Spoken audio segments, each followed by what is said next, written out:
میرے نبی نے فرمایا 4 باتیں لے لو اور دنیا بھی تمہاری آخر، ساری PIA زندہ ہو جائے گی، ساری اکانومی زندہ ہو جائے گی، ساری معیشت زندہ ہو جائے گی، 5 بھی نہیں، 1 انگلی بھی آپ نے نیچے کر دی کہ یہ بس اتنی لے لو۔ حفظ امانت، صدق حدیث، حسن خلیقت، عفت فی تہمت۔ کیا خوبصورت! ساری زندگی کسی کو دھوکہ نہ دینا، دیانت داری۔ میرے ملک کے ادارے کیوں ڈوب گئے؟ دیانت نکل گئے، کھوٹ آ گئی، دھوکہ آ گئی۔ میرے نبی نے کہا حفظ امانت، کبھی امانت میں خیانت نہ کرنا، صدق حدیث، کبھی جھوٹ نہ بولنا، ہمیشہ سچ بولنا۔ میرے نبی نے فرمایا میرا امتی ہر گناہ کر سکتا ہے، 2 نہیں کر سکتا، 1 جھوٹ کبھی نہیں بولے گا، 1 دھوکہ کبھی نہیں دے گا۔ میرے نبی کی 2 صفتیں ہائی لائٹ ہوئیں، صادق اور بولو کیا ہیں؟ کوئی اور بھی تو ہو سکتی تھی، جس سے مشہور کیا، کعبہ قوسین بھی تو ہے، اور ادنا بھی تو ہے، واللیل بھی تو ہے سیاہ زلفوں والا، والضحیٰ بھی تو ہے روشن چہرے والا۔ کس سے مشہور کیا؟ صادق امین۔ اگر آپ مجھ سے سوال کرو، میں ممبر رسول پہ بیٹھا ہوں کہ مولانا صاحب سارے دین کو 2 لفظوں میں بتاؤ، ساری شریعت کو، تو میرے پاس 2 لفظ ہیں، سچائی اور امانت داری۔ آپ مجھ سے سوال کرو مولانا صاحب ساری دنیا کے کفر کو بتاؤ، تو میرے پاس 2 لفظ ہیں، جھوٹ اور دھوکے بازی، جھوٹ اور خیانت۔ پوری دنیا کا کفر ان کے اندر چھپا ہوا ہے، سچائی اور دیانتداری، پوری دنیا کا اسلام اس کے اندر چھپا ہوا ہے۔ دیانت اور سچائی یہ بیج کی طرح ہے، اور پورا اسلام پھر باغ بن کے پھلتا پھولتا ہے۔ جھوٹ اور دھوکہ یہ بھی بیج کی طرح ہے، پھر اس سے کفر کا جنگل کانٹوں بھرا جنم لیتا ہے۔ میرے معاشرے سے جھوٹ نکل جائے، دھوکہ نکل جائے، پاکستان جنت کا ٹکڑا ہے۔ اور یہ حکومت کے بس اب نہیں ہے کہ وہ سب کو سچ بلوائے، یہ مجھے کرنا ہے، مجھے کرنا ہے، میں نے اور آپ نے اس کو شروع کرنا ہے۔ حضرت جریر بن عبداللہ یہ یمن کے شہزادے تھے، آخری حج میں مسلمان ہوئے۔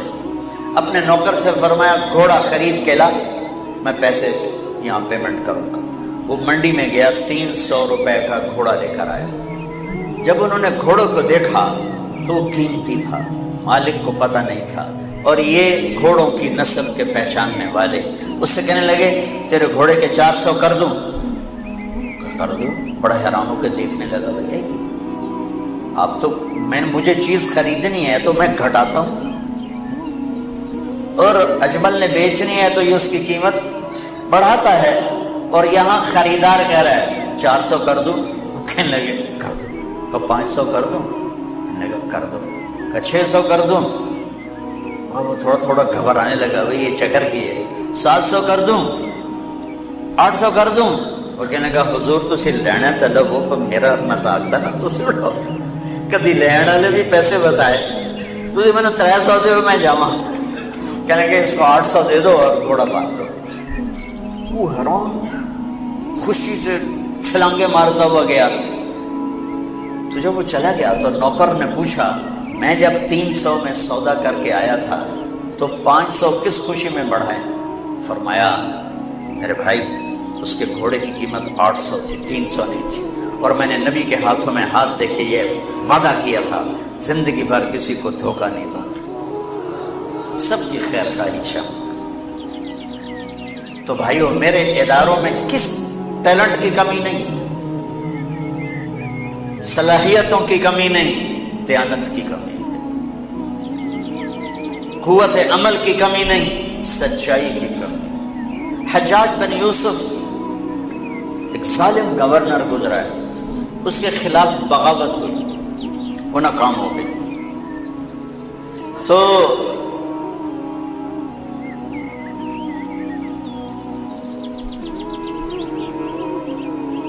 کوفہ میں ایک بزرگ رہتے تھے، ان کے بیٹے اس بغاوت میں شریک تھے۔ وہ چھپتے چھپاتے کئی سال کے بعد واپس آتے۔ ابن خراش ان کا نام تھا۔ ان کی سچائی مشہور تھی کہ ابن خراش جھوٹ نہیں بولتا۔ حجاج کو پتہ چل گیا CID سے کہ آ گئے، تو اس نے کہا آج ابن خراش کا امتحان ہوگا۔ اس کو کھانے پہ بلایا، عنوان ہی نہیں بنایا تفتیش کا، کھانے پہ بلایا اور کھانا شروع ہو گیا۔ باتوں باتوں میں کہتا ہے ابن خراش آپ کے بیٹے ہمارے خلاف لڑ کے بھاگ گئے تھے، کوئی پتہ ہے؟ تو ابن خراش ہنس پڑے، کہنے لگے حجاج زندگی موت تو اللہ کے ہاتھ میں ہے، گھر آئے بیٹھے۔ تو اس نے کہا تیری سچائی کو سلام کرتا ہوں، اگر تو جھوٹ بولتا یہیں تیرا سر اتارتا، پھر تیرے بیٹوں کا جاؤ سلام ہے تیری سچائی کو، تیرے بیٹے تجھے مبارک ہوں، مسلمان جھوٹ نہیں بولتا۔ میرے نبی سے پوچھا گیا یا رسول اللہ کیا مسلمان بزدل ہو سکتا؟ کہا کیا مسلمان بخیل ہو سکتا؟ آپ نے کہا۔ پھر پوچھا گیا جھوٹ بول سکتا؟ کہ نہیں، جھوٹ نہیں بول سکتا۔ تو دو باتیں حدیث پاک کی، صدق و حدیث، حفظ و امانت، یہ دو باتیں زندہ ہو جائیں تمہارے سارے ادارے زندہ ہو جائیں، ہم نقصان سے نکل کر نفع میں آ جائیں گے، نفع میں آ کر اوروں کو دینے والے بن جائیں گے۔ اس ملک میں اتنے خزانے اللہ نے چھپائے ہیں، اور اس ملک میں اتنے اللہ نے استعداد والے لوگ پیدا فرمائے ہیں، صرف دو چیزوں سے ہم مار کھا رہے ہیں، ہمارے جو ادارے ڈوب رہے ہیں، وہ گلگت سے لے کر گوادر تک، اس میں وسائل کی کمی نہیں، سچائی کی کمی ہے، دیانتداری کی کمی ہے، اور یہ ریلیٹڈ ہے رب ہونے کے ساتھ، کہ ہم نے اللہ کے رب ہونے میں شک کیا تو ہم غلط راہوں پہ چل پڑے۔ رب تو اللہ ہے، دینے والا تو اللہ ہے،